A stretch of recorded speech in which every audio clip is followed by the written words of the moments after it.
Ini yang menyesatkan manusia. Jadi minimal supaya Anda akan percaya, oh ada. Dan sering dibuat acara-acara yang seakan-akan dengan syaitan itu menakutkan. Akhirnya menjadi takut, tambah jadilah syaitan itu, gitu kan. Jadi tinggalkan menonton semua yang horor, semua yang cerita fiktif. Nggak ada gunanya, tinggalkan. Akhi dan ukhti, tinggalkan.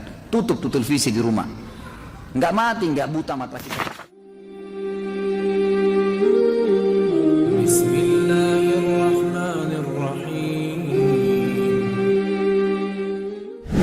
Kita masuk ke pertanyaan sekarang.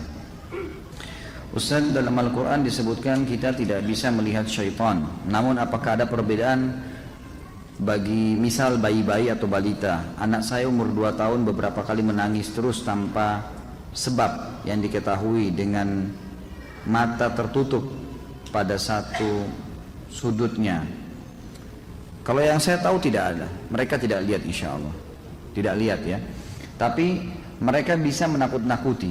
Ada sebagian dari teman-teman peruqyah mengatakan mungkin, bukan mustahil mereka juga dilihat. Tapi yang kita tahu dalil-dalil umum itu menjelaskan tidak ada yang dilihat.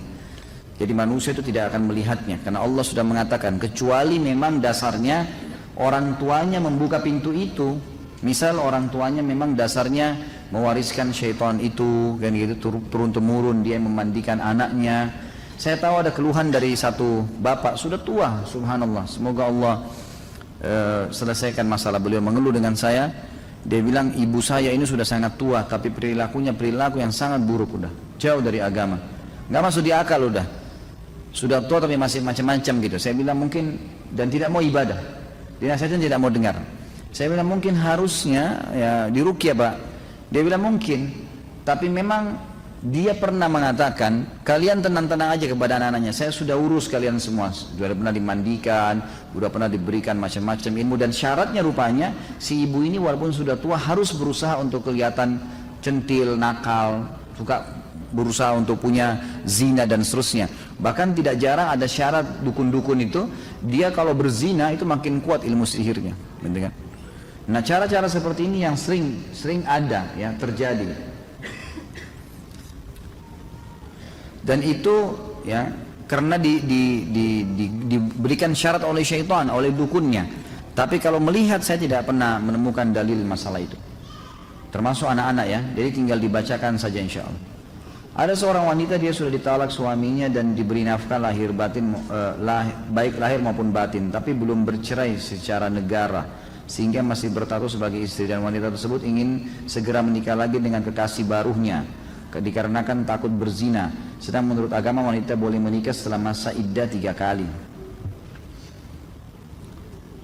Pertanyaannya, masa iddah itu patokannya dari keluarnya surat cerai atau dari sejak ditalak?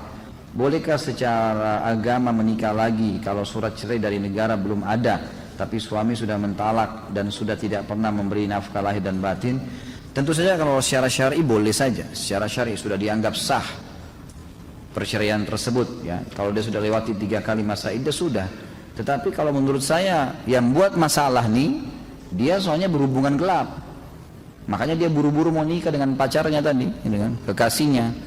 Itu harus diberhentikan, tidak boleh. Jangan buka pintu itu, gitu kan. Jangan karena sudah terbuka pintu syaitan akhirnya baru dia bilang dia harus buru-buru menikah. Kalau saran saya jangan buru-buru. Kan gitu, harus menahan diri, tunggu sampai iddahnya benar-benar selesai, surat cerainya juga selesai, baru disilahkan dia menikah, tidak ada masalah. Ustaz, Anda pernah mimpi dijegal syaitan yang menyerupai sapam, menyerupai sapam komplek rumah ana yang berusaha menjegal ana sholat subuh, dan beberapa hari kemudian sapam tersebut ternyata meninggal dunia. Apakah itu perbuatan syaitan? Tentu saja ya, ini kan mimpi. Syaitan memang begitu. Bisa saja, apalagi sholat subuh. Memang sholat subuh itu kata kunci. Kalau kita dibuat takut-takut sholat subuh itu dari syaitan memang. Karena memang dia tahu kalau sholat subuh dia nggak bisa ganggu kita. Seharian sampai besok subuh lagi ya, dijamin. Besok sholat lagi dijamin lagi sampai subuh, nggak bisa diganggu sama dia. Bisa saja. Tapi kalau masalah sapam itu meninggal dunia beberapa hari kemudian itu karena ajal, nggak ada hubungannya sama mimpi Anda, gitu kan?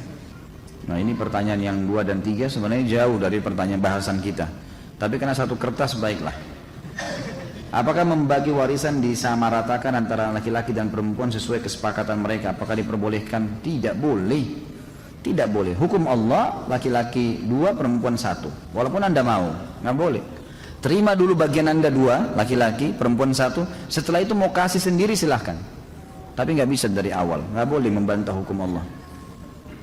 Ustaz, apakah Anda termasuk safar? Anda bekerja dari Bekasi, Bogor, jarak 50 kilo, pulang pergi 100 kilo. Karena Anda ingat cerita seseorang sahabat Umar yang mengamanahkan istri yang sedang hamil lalu meninggal dan kemudian melahirkan di dalam kuburan. Apa ini? Pertanyaannya apa? Kalau masalah safar, dia kembali kepada uruf sebenarnya, kebiasaan masyarakat setempat. Kalau masyarakat menganggap itu jarak yang jauh, jarak safar, berarti dia sudah dianggap safar. Kalau itu dianggap jauh ya, antara tadi Bekasi sama Bogor misalnya. Tapi kalau masyarakat sudah anggap itu biasa, atau memang dia sendiri dan teman-temannya sudah biasa ulang lalang Bekasi, Jakarta atau Bogor ini, dan itu dianggap bukan jarak safar, dia sudah tidak boleh safar gitu.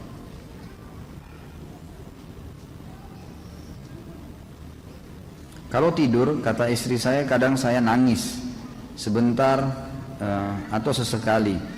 Apakah itu tanda terkena gangguan jin, Ustaz? Ataukah ada sihir? Kalau sering, iya. Kalau sering ya. Kalau cuma sekali saja mungkin kena ngigau, itu tidak termasuk sihir. Tapi kalau sering terjadi, apalagi sering terulang di malam-malam tertentu, biasanya penyihir itu menyerang di malam Jumat, gitu kan? Di waktu-waktu tertentu, maka itu berarti iya. Mestinya sebaiknya antum ruqyah.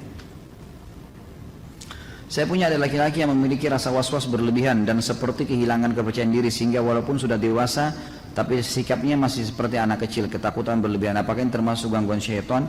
Karena berlangsung sudah cukup lama, lebih dari 3 bulan. Tentu saja ini dari syaitan itu, dia harus diberikan. Jadi gini, bukan berarti orang kalau kena gangguan sihir atau gangguan syaitan spontan diruqyah langsung ya. Jadi saya sudah sepakat dengan teman-teman peruqyah yang kenal saya tentunya, tidak semua, saya bukan ketua mereka, tapi saya kadang-kadang kalau diminta saran diskusi maka saya sampaikan.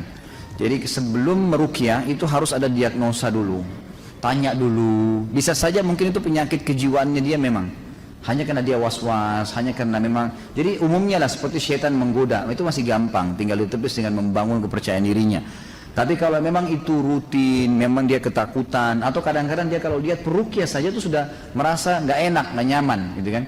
Maka ini berarti pengaruh sihir. Setelah diagnosa, barulah kemudian baru diruqyah, gitu. Seperti itu. Ustadz, beberapa hari lalu sahabat saya cerita kalau suaminya dapat amalan dari seorang kiai untuk mengamalkan salawat nariyah sekian ribu kali tiap malam Jumat. Kata kiai tersebut untuk kesuksesan dan kebahagiaan hidup. Bagaimana menurut Ustadz mengenai hal ini? Bagaimana sebaiknya saya menasihatinya? Sama sekali tidak benar. Ini kan tidak pernah diajarkan oleh Nabi SAW. Kalau ada harus diajarkan oleh Nabi. Kita punya kiai kok, Nabi SAW. Pertama, salawat nariyah sendiri dengan lafadznya itu tidak pernah ada dalam hadis. Tidak pernah ada dalam hadis, gitu kan? Itu sendiri saja masih butuh dipertanyakan. Kalau salawat yang sudah jelas ada dalilnya silahkan amalkan. Tapi kalau yang belum dikarang-karang ini butuh ya penjelasan, butuh dalil. Apalagi kalau diamalkan sekian ribu kali. Teman-teman yang kemarin saya kasih nomornya, Ustadz Sahal bilang sama saya punya pengalaman, dia datang ke satu pesantren. Ya kalau saya tidak salah ingat ceritanya begitu. Datang ke satu pesantren lalu kemudian diajarin ruqyah malam Jumat, ternyata semua satu pesantren kesurupan di masjid, gitu kan. Terus kemudian kiainya bilang, kamu apain murid-murid saya? Dia bilang, sebentar Pak Kiai, ini yang saya baca coba dengar aja. Semua ayat-ayat ruqyah. Mesti Pak Kiai yang muhasabah, ada apa nih murid-muridnya? Mungkin ada sesuatu. Ada nggak amalan yang bisa diamalkan? Nggak pernah ini ikuti Al-Quran dan Sunnah kok. Coba ingat-ingat. Mungkin ada zikir tertentu, wirid tertentu dibaca malam Jumat dengan sekian jumlahnya. Baru kiainya bilang, iya sih, sering membaca salawat nariyah sekian ribu, ya kalau malam Jumat. Nah ini masalah ini. Ternyata ada reaksi ke situ, ya. Saya tidak menyalahkan orang yang mengamalkannya. Kalau Anda mau mengamalkan silahkan, ya kan? Saya menyampaikan pengalaman saja. Maka saudaraku, cukupkan dengan apa yang dicontohkan oleh Rasulullah SAW. Jangan buat-buat. Untuk apa itu melebihi apa yang Nabi SAW ajarkan? Lalu apa fungsinya Nabi SAW? Kalau memang Anda mau karang-karang terus-menerus ini, dan terus-menerus mengatakan tidak apa-apa, tidak apa-apa, tidak apa-apa, sampai kapan tidak apa-apanya nih? Gitu. Akhirnya kemurnian agama Islam jadi hilang, gitu kan? Bagaimana caranya untuk mengawasi rasa khawatir yang sangat berlebihan di dalam melakukan aktivitas rutin sehari-hari? Pada saat mengunci rumah, kendaraan dicek berulang-ulang. Ini was-was, tidak boleh. Harus dengan yakin. Hilangkan itu dengan bertawakal. hilangkan dengan bertawakal. Kan Nabi sudah bilang, bertawakal kepada Allah itu akan menghilangkan was-was itu. Tawakal kepada Allah, kunci sekali sudah, tinggalkan, tawakal Allah. Pada saat mencuci tangan lama sekali karena diulang-ulang, khawatir belum bersih. Semua was-was ini harus dilawan, tidak boleh. Dan saya sarankan ada buku judulnya Bahaya Penyakit Was-was. Itu boleh dimilikin, ya. Pernah juga saya bawain di sini contohnya, nanti dimilikin aja. Adakah hadis membaca salawat pada Nabi SAW 10 kali di pagi dan sore hari? Ada hadisnya.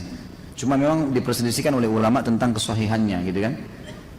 Tapi kalau kita lihat buku-buku yang ditulis oleh para ulama dalam zikir pagi sore, dari Timur Tengah saya bicara, bukan di Indonesia ya, maka mereka memasukkan dalam buku-buku mereka. Apabila kita mempunyai warung makan di sekitar komplek perumahan, di dalamnya banyak perusahaan, mayoritas orang yang makan bertepatan waktu istirahat, waktu sholat duhur, apa yang harus kita lakukan kepada para pekerja dan konsumen yang makan?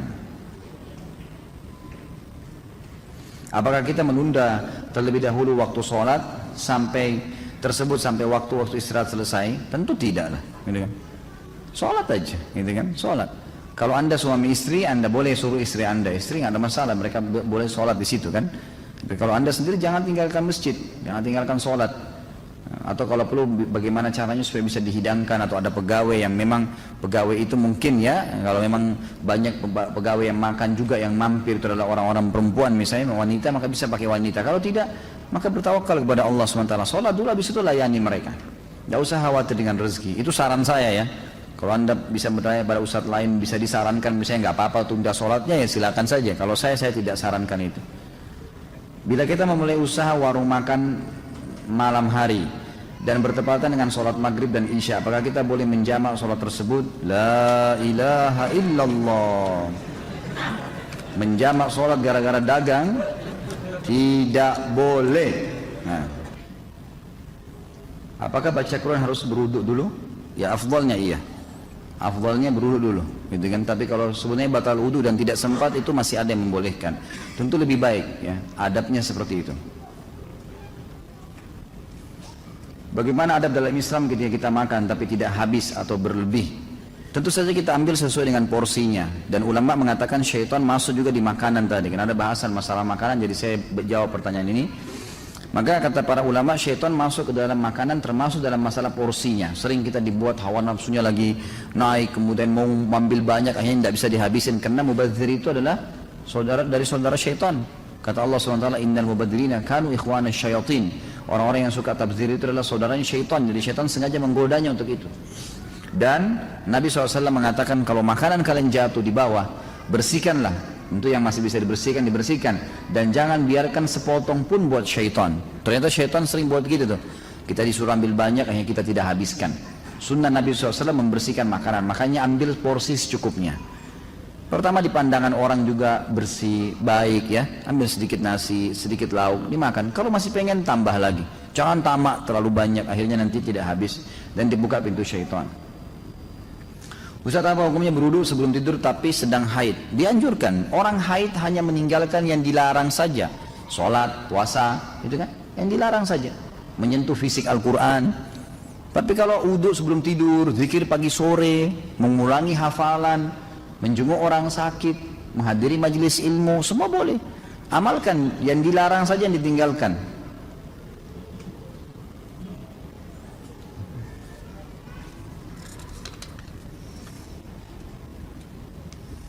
Jika kita terlambat sholat subuh karena ketiduran, misal bangun jam 5:30 pagi, apakah kita langsung ambil air wudhu dan sholat saat itu juga, atau kita tunda menunggu sampai matahari terbit pas duha?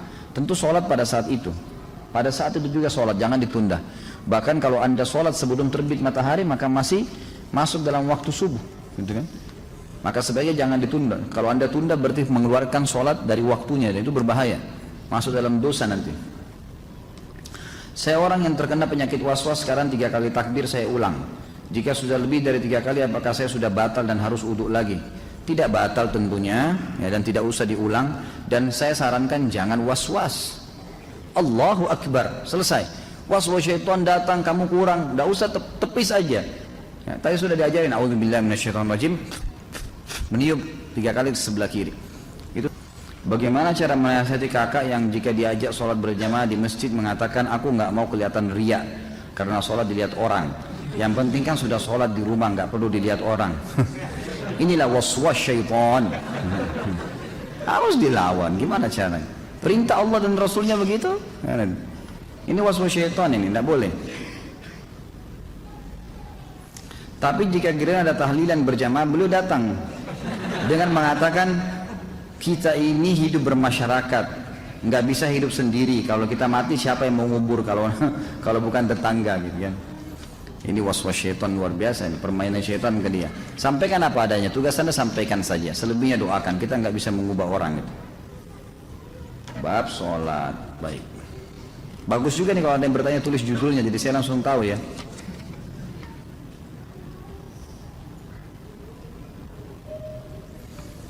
Apakah orang yang menggunakan buhul yang ditaruh di dompet, sholatnya tetap diterima? Sholatnya sah, tapi dia berdosa dengan buhulnya. Pertanyaannya untuk apa taruh buhul di dompet? Kita dari kemarin 2 pertemuan bahas masalah ini, jangan lagi ditaruh buhul, keluarin semua, bakar. Nggak boleh lagi percaya yang begitu, tawakal kepada Allah SWT. Apakah termasuk sihir orang yang mencari pesugihan dengan memelihara tuyul dan babi ngepet? Sebenarnya ada nggak si Ato? Ya, hanya cerita sinetron saja. Allahu alam, saya tidak pernah berinteraksi sama tuyul dan babi ngepet ini. Tapi semua bisa terjadi. Namanya kuntilanak lah, apalah, pocong lah, semua itu istilah. Istilah bagi syaitan-syaitan yang dipakai oleh dukun-dukun. Di Indonesia, mungkin di negara Arab ada lagi istilah yang lain ya. Kenapa hanya ada di Indonesia ya? Mungkin karena itu bahasa kita. Itulah yang diwaris-wariskan satu sama yang lain. Apakah ada orang yang bisa melihat wujud jin di televisi sering ditontonkan kiai ada yang ditutup matanya terus melukis di kain kanvas. Terkadang juga diperlihatkan cahaya yang terbang kemudian menjadi batu mustika. Ini semua khurafat, permainan syaitan semua ini. Ini yang menyesatkan manusia. Jadi minimal supaya Anda akan percaya oh ada. Dan sering dibuat acara-acara yang seakan-akan dengan syaitan itu menakutkan. Akhirnya menjadi takut, tambah jadilah syaitan itu, gitu kan? Jadi tinggalkan menonton semua yang horor, semua yang cerita fiktif. Nggak ada gunanya, tinggalkan. Akhi dan ukhti tinggalkan. Tutup tuh televisi di rumah. Nggak mati, nggak buta mata kita kalau dimatiin TV-nya kan? Nggak putus tangannya. Malah lebih tenang, coba deh. Yang sering nonton TV coba berhenti 2 hari aja. Biar tangannya gatal, tahan. Jangan dibuka udah. Buat apa Ustaz? Sibukin, baca Quran, dengar radio, ceramah, putar ceramah-ceramah di YouTube, dengar. Pasti waswas syaitan kuat, lawan. Coba terapkan seminggu, 2 minggu. Nanti lama-lama kita akan melihat itu semua memang betul sesuatu yang baik untuk kita lakukan. Jadi tinggalkan memang, tidak boleh lagi. Karena itu hanya merusak akidah saja ya. Ada seseorang menyarankan baca doa Nurun Nubuwat agar tersembuh dari penyakit yang saya tanyakan. Apakah doa tersebut sesuai dengan tuntunan Rasulullah SAW? Saya tidak pernah tahu ini Nurun Nubuwat ini seperti apa. Dan saya selama saya belajar ya, saya tidak tahu, wallahu alam. Sebatas ilmu saya tidak pernah saya temukan ada judul doa seperti ini yang Nabi SAW berikan. Jadi yang saya tahu tidak pernah ada ya, Allahu alam yang saya tahu begitu. Tapi kalau memang Anda lihat wirid yang ada di dalamnya adalah zikir-zikir ruqyah yang buku kemarin saya bawain tuh, kalau sama berarti zikir ruqyah berarti bisa saja di zikir ruqyah, sebab saya tidak tahu isinya. Kalau isinya selain zikir-zikir ruqyah yang ada sunnah-sunnah Nabi SAW berarti itu nggak benar, itu dibuat-buat. Setiap manusia memiliki korin yang selalu mencari kita. Pertanyaan, apakah korin itu termasuk jin muslim? Tidak bisa dikatakan jin muslim, korin. Dan kita tahunya korin itu syaitan. Syaitan berarti bisa muslim, bisa kafir. Tapi yang jelas dia fasik ya. Dia anak buahnya iblis lah istilahnya, yang pasti akan masuk dalam api neraka. Bisakah korin itu menyerupai kita dan menampakkan diri di hadapan orang lain seolah-olah yang mereka temui adalah kita? Nggak bisa. Dia punya batasan, tidak akan pernah bisa dilakukan itu, mustahil gitu ya. Apakah ketika kita bermimpi seseorang yang telah meninggal, yang ada dalam mimpi kita itu benar-benar orang yang sudah meninggal, atau itu adalah syaitan yang menyerupai mereka? Tergantung pesannya apa. Bisa saja seseorang itu melihat, karena pernah ada sahabat melihat sahabat yang lain dalam mimpinya, gitu kan? Itu pernah terjadi. Ada pernah 2 sahabat yang saling janji satu sama yang lain, siapa yang meninggal duluan maka dia semestinya minta kepada Allah agar bisa datang, gitu kan? Artinya dia memberitahukan apa yang sedang terjadi. Maka meninggallah salah satunya. Pada saat meninggal salah satunya, maka yang meninggal ini dengan izin Allah datang dalam mimpi sahabat yang satu. Maka sahabat ini berkata, apa yang Allah berikan kepadamu? Dia bilang, alhamdulillah Allah sudah ampuni saya. Cuman kemudian di lehernya sahabat yang meninggal itu ada seperti titik hitam. Yang masih hidup ini mengatakan, apa di lehermu itu? Dia bilang, ini sisa utang saya yang belum saya bayar. Ada uang 50 dirham yang saya harus bayar kepada Yahudi. Uang itu sudah saya letakkan. Maaf, dia bilang begini dulu. Dia bilang, ketahuilah setiap apapun yang terjadi di dunia disampaikan informasinya kepada kami. Disampaikan informasinya kepada kami.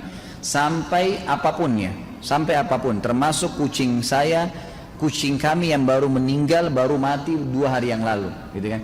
Itu diberitakan kepada saya tentang kejadian itu. Sudah, akhi, jangan tambah lagi.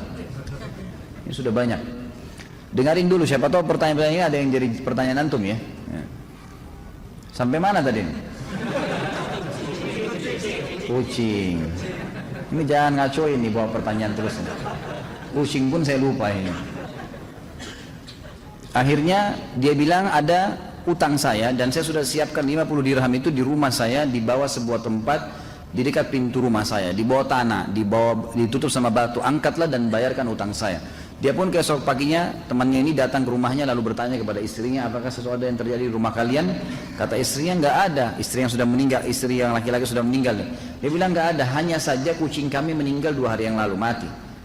Maka si laki-laki tidak ceritain mimpinya, dia cuma bilang, oh iya, baik, suamimu pernah punya utang nggak sama orang Yahudi? Kalau tidak salah sekitar 50 dirham. Dan uang itu dia pernah titip pesan, dia pesan sama saya kalau uang itu ada di dekat pintu, di bawah tanah ditutup batu. Coba lihat. Waktu dibuka ternyata betul ada kantong tersebut dan jumlahnya betul 50 dirham, lalu dibayarlah utang tersebut. Jadi bisa saja ada orang yang datang dalam mimpi, gitu kan? Mungkin Allahu alam, itu dengan hikmah Allah Subhanahu wa taala. Tapi di sini ulama mengatakan tergantung pesannya. Kalau pesannya pesan-pesan yang baik, positif, gitu kan? Maka itu baik-baik saja, seperti di kasus sahabat ini. Maka itu boleh saja dari Allah Subhanahu wa taala mengizinkan. Tapi kalau pesannya disuruh buat kesyirikan, buat kemaksiatan, nah, ini semua tidak benar, pasti dari syaitan. Seseorang yang sedang marah atau berperilaku aneh, bagaimana cara membedakan apakah kemarahannya itu karena pengaruh syaitan atau memang wataknya? Sebenarnya semua marah selain daripada marah dari hukum Allah, dari syaitan. Semuanya. Hadis Bukhari menjelaskan masalah itu. Bahwasanya pernah ada sahabat 2 yang bertengkar sampai urat-urat leher mereka kelihatan, gitu kan? Maka salah satu pernah berkata, Nabi SAW mengatakan, tambah lagi. Udah stop. Ini saya harus dia cambuk rupanya di sini. Jadi kalau ada yang datang saya cambuk tangannya. Habis saya sudah bilang stop dari tadi gitu. Jangan tersinggung akhi, bercanda. Walaupun saya serius ya.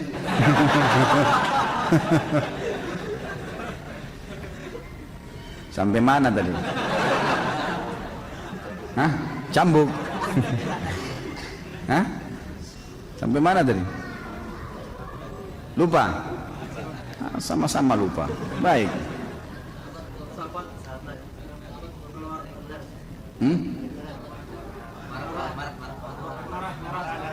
Marah, kelihatan urat lehernya. Bagus, alhamdulillah, Allah ingatkan. Akhirnya Nabi SAW mengatakan, saya tahu kalimat yang kalau keduanya mengucapkan, maka pasti akan hilang dari mereka marah itu. Sahabat Nabi yang satu di sebelah Nabi mengatakan, ya Rasulullah, apa itu? Kata Nabi, kalau mereka membaca a'udzubillahi samil alim minasyaitonir rajim. Ya, saya menjauhkan berlindung kepada Allah dari syaitan Allah yang maha mendengar dari syaitan yang terkutuk, gitu kan? Terajam. Maka dari hadis ini ulama mengatakan menandakan semua marah selain marah karena hukum Allah dari syaitan. Jadi nggak boleh. Watak pun itu dari syaitan. Syaitan memegang dia untuk itu. Saya pernah melihat cahaya kebiruan bentuknya seperti pernah melintas di depan saya tepat saat maghrib. Menurut orang cahaya itu adalah santet. Sebenarnya cahaya itu apa Ustaz? Allahu a'lam. Saya nggak tahu cahaya apa itu. Tapi kalau lihat sesuatu yang membuat kita takut atau ragu, bacalah a'udzubillahi minasyaitonirrajim. Mungkin, Allahu a'lam, mungkin santet, mungkin apa. Tapi yang jelas, kalau tadi saya sudah sebutkan perlindungannya, kalau anda jaga, insya Allah akan terlindungi.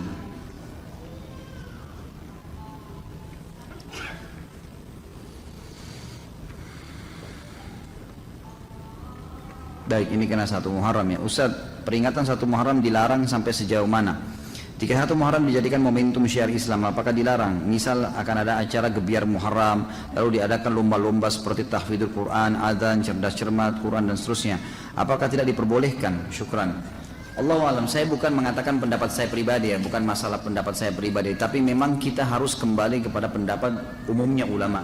Ulama-ulama yang saya pernah belajar dari tangan mereka, mereka mengatakan tidak pernah ada dicontohkan oleh Nabi SAW, padahal Nabi adalah Nabi, ya, utusan Allah SWT.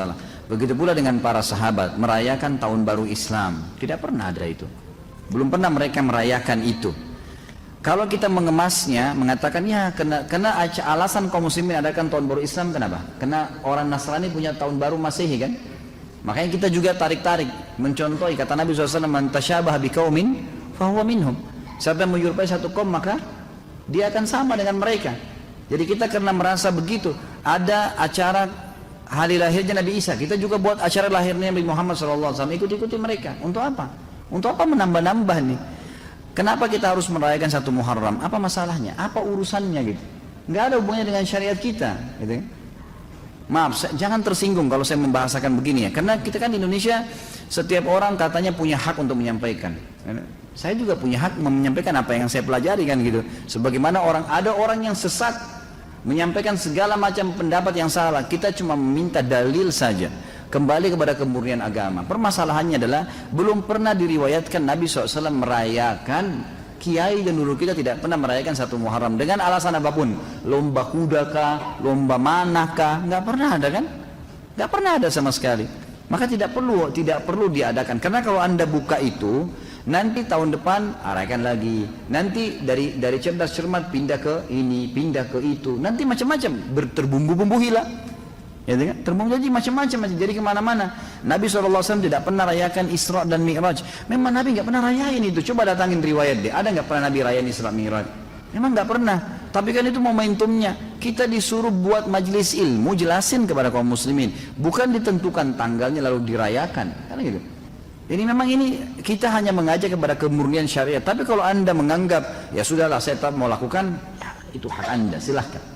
Anda mau lakukan silakan saja. Jangan salahin saya tapi karena saya juga punya hak menyampaikan apa yang saya tahu, gitu kan? Dan saya betul-betul bukan mengajari yang salah, cuma mengajak kepada kemurnian agama. Karena itu kalau dibiarkan saudaraku, maka akan banyak embel-embelnya, banyak bunganya.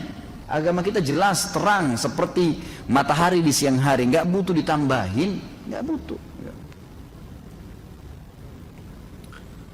Apa ini? Apa judul buku yang dimana bisa didapatkan? Oh tadi mungkin ya. Ini judulnya sudah saya lihatin tadi. Jangan takut syaitan dan membongkar praktek sihir dan perdukunan. Gitu ya. Kalau ada yang mau nanti, kalau salah ada beberapa yang saya bawa. Kalau tidak nanti bisa dicari toko buku mana saja. Terbitan Pustaka Tazkiyah. Apakah orang kafir juga bisa dilakukan ruqyah syariah? Bisa. Bisa, nggak masalah. Gitu kan? Pernah kan sahabat meruqyah satu kepala suku yang kena bisa kan? Padahal mereka orang kafir. Lalu sembuh, jadi nggak ada masalah. Apakah ketika membaca doa keluar rumah tidak diganggu syaitan, tapi ketika perjalanan bisa berbuat dosa juga? Bisa, maksudnya tidak diganggu oleh syaitan di sini, tidak dibuat keburukan buat dia. Tapi kalau dia mau berbuat dosa, apakah dia bisa berbuat dosa? Ini butuh rincian. Yang jelas Allah Subhanahu Wa Taala dengan doa itu akan menahan dia secara fitrahnya sebagai manusia. Seperti misalnya gini. Kita coba berdoa kepada Allah, ya Allah bangunkan saya malam hari. Ya itu. Bangun nggak nanti malam? Bangun. Pasti kaget. Tinggal orang itu mau sholat atau tidak. Kalau ada orang tidur lagi, berarti kan dia sendiri yang langgar itu ya. Tadi dia berdoa keluar minta agar dia selamat dari syaitan. Allah sudah selamatkan. Setiap dia mau buat dosa Allah tahan. Ada halangan-halangannya. Tapi tetap kalau dia ngotot mau kerjakan, ya dia melanggar sendiri. Karena datang dari Allah SWT dalam bentuk sinyal ngingatin dia.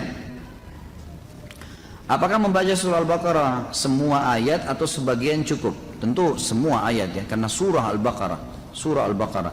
Dan ini maksudnya adalah supaya seseorang itu terbiasa membacanya, mencintainya, gitu kan? Memang begitu.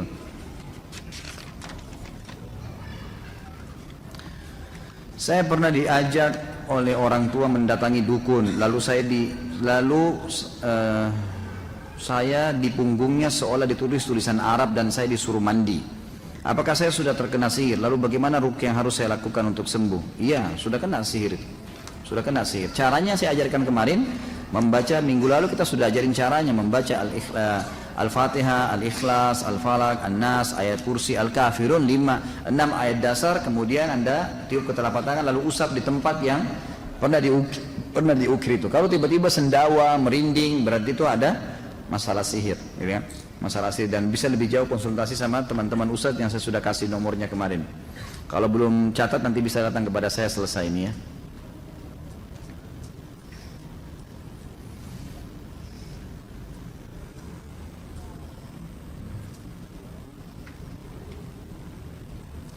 Apakah ini adalah perbuatan atau pengaruh syaitan jika ada saudara sekandung yang saling bermusuhan dalam waktu yang lama? Sesama saudara saling mempertahankan egonya masing-masing untuk saling bermusuhan. Bagaimana solusinya untuk menyadarkan satu sama yang lain karena permusuhan tersebut adalah dosa besar? Tentu dari syaitan. Syaitan itu seperti musuh tadi saya bilang. Jadi kalau dia bisa mendapatkan celah yang buruk dari kita atau celah kekurangan, misal leher saya bisa ditusuk sama dia. Dia bukan cuma cuil, tapi dia berusaha untuk tusuk semaksimal mungkin. Kalau mati ya mati. Artinya kalau rusak, kalau enggak minimal kalau luka itu harus terus borok, harus terus luka. Jadi kalau kita terbiasa misalnya melakukan nonton gosip jam 8 pagi, maka syaitan buat itu indah supaya kita terus rutin kerjakan. Jadi lukanya borok terus, gitu kan? Sambil dia kerjakan amal soleh yang mungkin syaitan tidak bisa menggunanya di situ. Nah, jadi memang harus hati-hati. Tante saya beberapa hari yang belakangan ini sering muncul rasa takut, gelisah, dan sering muncul perasaan yang beliau sendiri tidak tahu kenapa dan apa yang beliau rasakan. Apa ini? Ana izin saran, apakah beliau harus diruqyah atau apa ya Ustaz? Iya, ruqyah saja. Pokoknya seperti ini was-was semua dari syaitan. Dan nanti diambil ya nomornya Ustaz Sahal sama Ustaz Husain Mubarak kemarin itu harus dicatat dan selalu konsultasi sama mereka itu. Bagaimana hukumnya anak dibiayai sekolah hingga kuliah oleh orang tua yang bekerja di lembaga keuangan konvensional yang jelas penuh transaksi riba dan gharar? Tentu tidak boleh ya.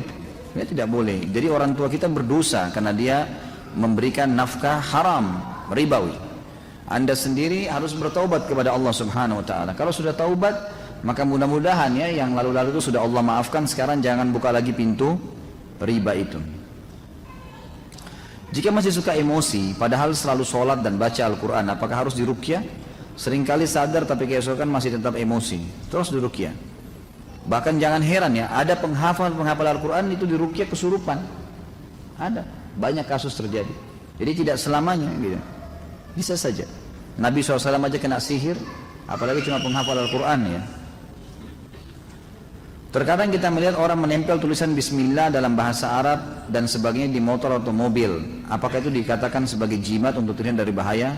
Tentu tergantung niatnya ya. Kalau Bismillah ditempel stiker misalnya, atau doa keluar rumah, atau La ilaha illallah, atau simbol keislaman, itu tidak ada masalah insya Allah. Asal dia bukan menggunakan itu untuk menyelamatkan dari masalah. Tapi misalnya dia taruh Bismillah di setirnya karena dia niat setiap dia memulai supaya dia teringat, itu boleh. Tapi kalau dianggap stiker itu bisa berikan manfaat kepada dia, itu tidak benar. Karena saya sudah pernah bilang, ayat kursi sebesar 10 kali 10 meter pun di rumah kita tidak bisa mengusir syaitan.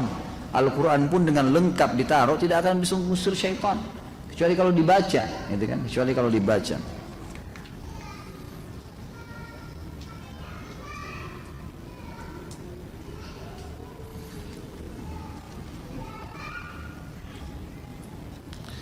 Ustaz minta tolong dijelaskan tentang masalah korin dan apa hikmah dari korin yang selalu menyertai manusia, dan bisakah korin diusir dari manusia?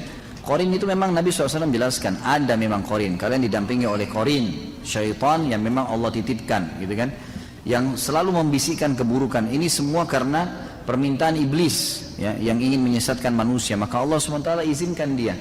Tetapi Allah Subhanahu wa taala memberikan batasan, dia tidak bisa buat apa-apa, dia hanya bisa membisikkan. Makanya ketahui kedoknya, semua bisikan buruk, melakukan pelanggaran agama, jauh itu dari korin, jangan diiyakan, dari syaitan itu.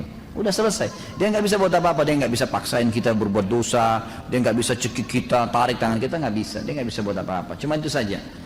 Jadi, dan dia tidak bisa seperti apa yang dikatakan tadi, dia nggak bisa mengganggu apapun kecuali cuma bisikan, dan dia tidak bisa menjelma menjadi seperti kita, tidak ada.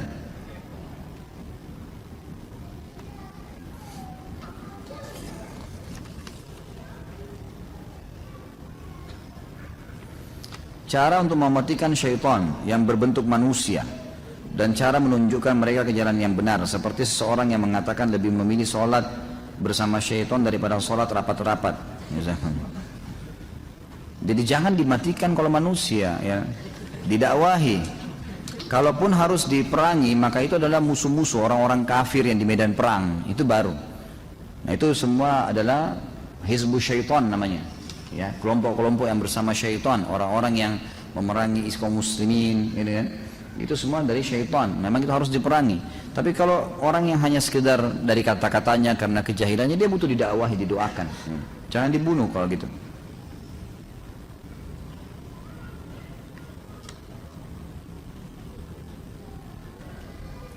Apakah benar Syiah di Indonesia sudah memasuki fase kelima, fase makar?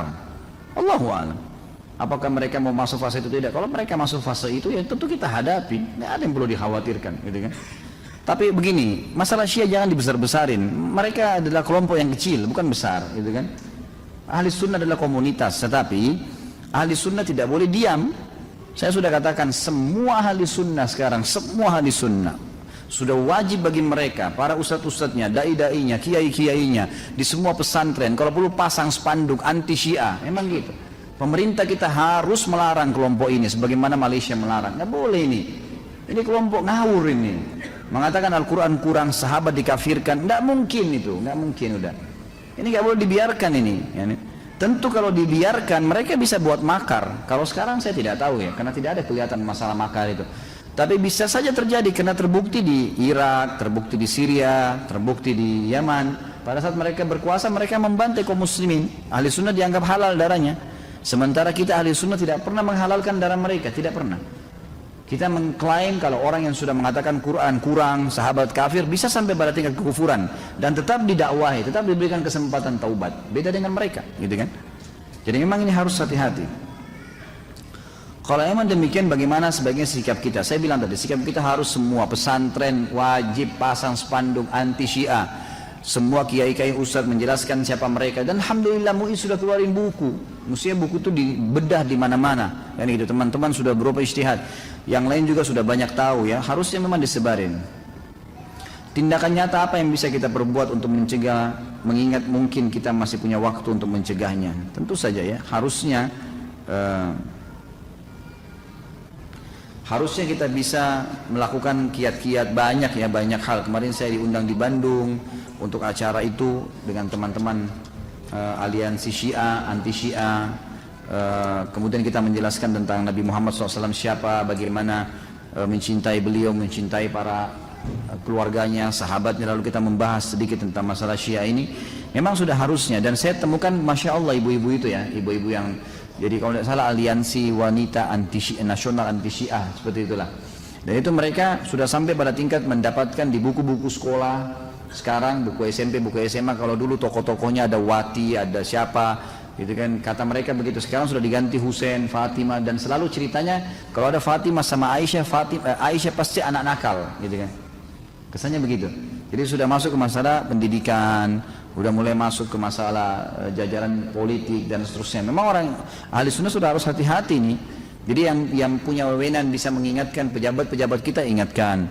Kalau perlu insya Allah semoga Allah berikan hidayah presiden dan wakilnya, menteri-menteri kita semua mengetahui tentang masalah ini, bahayanya ya. Memang itu bahaya sekali pemahaman ini, nggak boleh dibiarkan. Apakah ada ibadah khusus di bulan Muharram? Tentu ada, puasa 2 hari ya, Tasu'a dan Asyura. Jadi nanti hari Kamis depan ya, ini hari Rabu sekarang, Kamis besok, Kamis depan dan Jumat, itu Tasu'a dan Asyura, 9 dan 10 Muharram. Disunnahkan puasa. Ini sekalian saya jawab karena memang berhubungan dengan materi. Memang saya tadinya mau jelaskan di akhir penutupan bahasan kita. Jadi disunnahkan, hadisnya adalah Nabi SAW pernah kedatangan sahabat di hari Asyura 10 Muharram, lalu sahabat itu mengatakan, ya Rasulullah hari ini Yahudi puasa. Maka kata Nabi SAW, coba tanyain kenapa mereka puasa. Lalu sahabat ini pulang membawa informasi mengatakan, ya Rasulullah mereka berkata, kalau hari ini hari di mana Allah selamatkan Musa dari kejaran Fir'aun, maka kami berpuasa sebagai tanda syukur kepada Allah.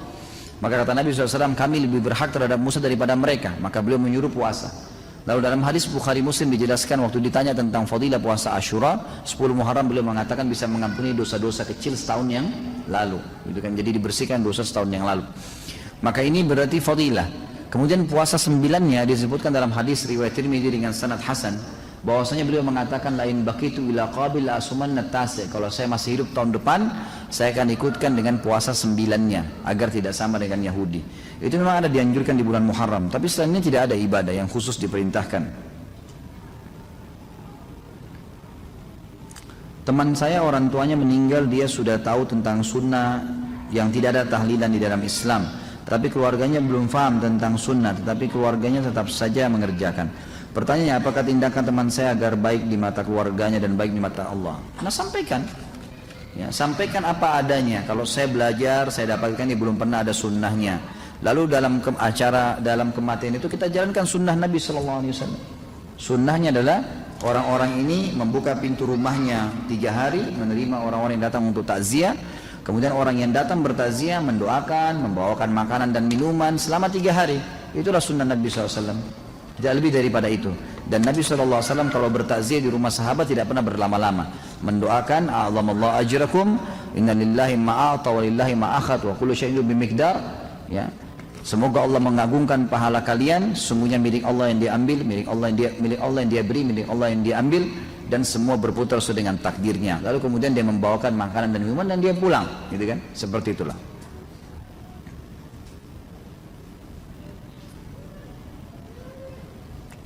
Saya mau tanya pembahasan minggu lalu tentang sihir. Yang saya tangkap dari penjelasan Ustadz, orang yang minta diruqyah tidak termasuk dalam hadis 70.000 orang yang masuk surga tanpa hisab. Ruqyah menurut penjelasan Ustadz adalah yang tidak syar'i. Berarti orang yang minta ruqyah tidak syar'i tetapi tetap bisa masuk surga walaupun dihisab, ya. Bukankah ruqyah tidak syar'i masuk dalam syirik, mendatangi dukun, tukang sihir? Mohon penjelasannya. Iya, jawabannya emang iya. Kan orang yang melakukan sihir itu melakukan dosa besar, ya. Artinya dia kalau meninggal tetap akan dihisab oleh Allah Subhanahu wa taala. Bisa diampuni, bisa tidak. Kan itu. Memang begitu hukumnya, sama melakukan sihir, ya, kecuali kalau dia sudah sampai pada tingkat melakukan kesyirikan lain, sudah sampai pada hal-hal yang syirik, sudah sampai menyembah syaitan, sudah sampai pada sembelihan yang memang jauh dari agama Islam, sudah keluar, maka itu lain, sudah sampai kekufuran gitu.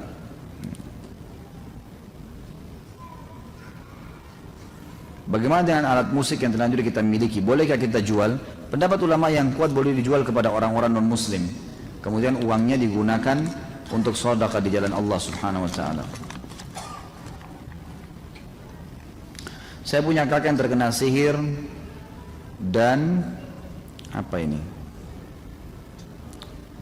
Tidak jelas ya. Seperti orang stres maupun sakit jiwa. Kami sekeluarga sudah mencoba secara medis, juga kepada psikolog maupun ustadz, dan terus berdoa. Beberapa ustadz yang kami datangi menjelaskan bahwa beberapa jin di tubuhnya kakak saya. Pertanyaan saya itu, apakah bisa ruqyah jarak jauh oleh seorang ustadz? Kalau ruqyah jarak jauh, kalau melalui telepon, ya, dia dengar suaranya, itu masih ada yang membolehkan. Ya, itu masih dibolehkan. Tapi kalau misalnya duduk di sini, kemudian dia baca ruqyah, niatkan orang rumah sana, itu nggak ada. Itu nggak boleh, gitu kan? Adakah pengaruh umur jin terhadap kekuatan terhadap ruqyah? Saya tidak pernah tahu masalah ini, tapi setahu saya tidak. Insya Allah tidak. Jadi peruqyah itu makin soleh dia, maka makin besar pengaruh bacaannya.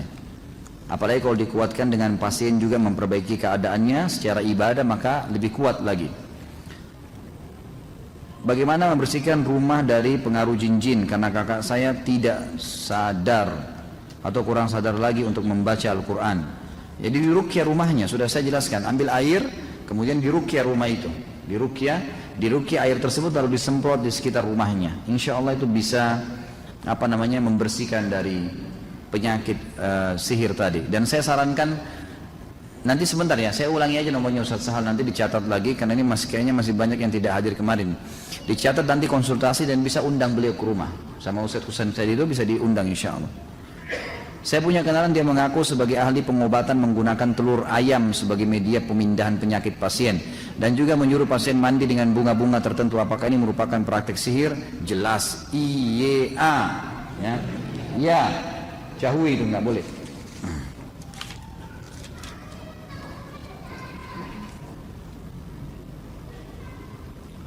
Dalam waktu di ruqyah, apa ciri-ciri yang terkena gangguan? Apakah teriak-teriak atau diam saja? Reaksinya macam-macam, ada yang kesurupan, ada yang kesemutan, ada yang tiba-tiba sendawa, ada yang muntah. Pokoknya dengar ayat pasti terganggu, jiwanya nggak enak, nggak tenang. Itu ada pengaruh. Dari sekian banyak pengobatan sihir, apa yang paling manjur? Apakah doa bisa dipakai dan paling utama? Tadi kan sudah saya jelaskan, ini cara-caranya. Jadi mudah-mudahan tadi diikutin ya, sudah saya jelaskan panjang lebar caranya. Tawakal kepada Allah Subhanahu wa taala, berbanyak istighfar, berdoa kepada Allah dan ruqyah syariah. Ustaz, di kampung saya ada simbol sebuah perahu lama. Saya tinggal di pemukiman nelayan. Saat sebuah simbol perahu itu dibongkar, sering terjadi kecelakaan sampai menyebabkan kematian. Bisa dalam 1 bulan 2 kali. Apa solusi yang tepat untuk menyikapinya? Ruqyah, air, kemudian datang ke lokasi situ. Lemparin, siramin dengan air ruqyah. Datang ke situ, bacain ayat-ayat ruqyah, insya Allah hilang itu. Itu permainan syaitan, sering terjadi begitu. Sering dia menakut-nakuti masyarakat. Bahkan Nabi SAW pernah menyuruh Umar bin Khattab untuk datang menebang sebuah pohon yang sering mengganggu orang-orang. Setiap lewat merasa takut di situ. Lalu kata Nabi SAW, pergilah Umar dan hancurkanlah itu. Maka Umar bin Khattab pun datang ke sana lalu menghancurkan dan menebang pohon itu.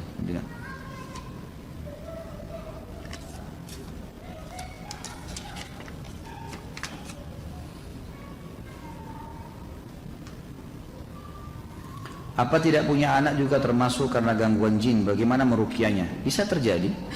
Jadi bukan berarti dia tidak subur, mungkin dia subur, suaminya juga baik gitu kan, normal saja. Kalau ditinjau secara medis tidak ada masalah. Kalau medis sudah mengatakan ini memang ada masalah, faktor keturunan misalnya, berarti sudah itu tinggal ikhtiar, beristighfar, minta kepada Allah. Tapi kalau secara medis mengatakan semestinya ini sel telurnya normal, ini sperma suami diteliti memang masih bagus, nggak apa-apa, berkualitas, berarti ada pengaruh syaitan. Karena memang dia bisa menghalangi ya, tapi dia tidak bisa melakukan hal lebih daripada itu. Dia bisa menghalangi. Seperti misalnya ada hadis yang menjelaskan kalau seseorang berhubungan badan tidak membaca doa, Allahumma jannibna minasyaitan wa jannib syaitani ma razaqtana. Ya Allah, jauhkanlah kami dari syaitan dan jauhkan syaitan dari apa yang kau karuniakan kepada kami. Maka syaitan partisipasi di hubungan itu. Artinya dia bisa terlibat dalam rahim biologis, ya. Dia bisa lari dalam tubuh manusia dengan darah gitu kan. Jadi memang itu bisa terjadi.